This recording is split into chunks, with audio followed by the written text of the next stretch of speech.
ngawo manye emirimu gibera mingi egimwetoolodde era tumunoonyeza paka tumusanze wano ku Old Kampala etusalawo tumukwase kapyaka ye bannayuganda gye mwamuwadde. Tutwala omukisa guno okwebaza yenna eyerekereza n'abako kyatoola mu kulanga kwe twateekayo okusiima Sheikh Kiti. Tutwala omukisa guno okwebaza Madamu Silivia weebale nnyo nnyo nnyo nnyo nnyo.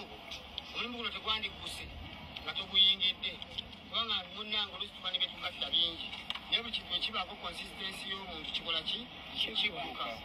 Tubeebaza nnyo nnyo Sheikh Saga tukubise na mukasana tuula mu motoka yo osimbule ogende yonna gy'okola ki tuyagala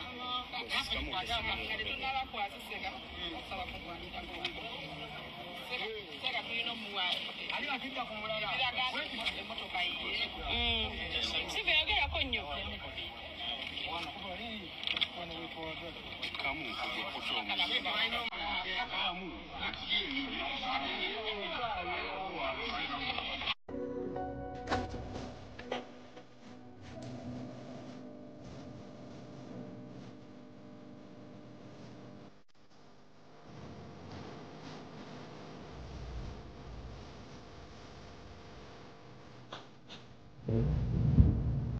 Teka motoka Allah asatire motoka ewumya obulamu.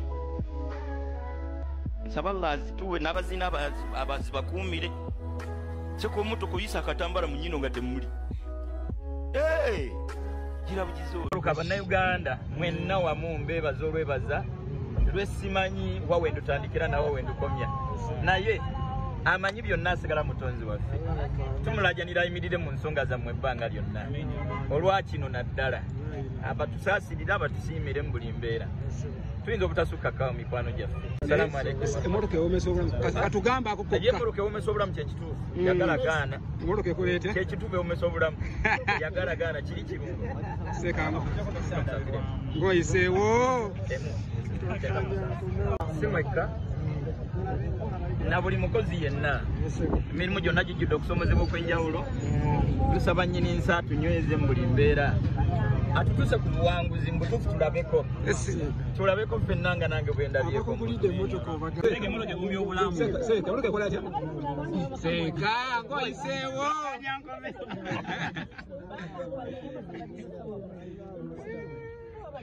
konguzi seeka ng'oyiseewo nnyo.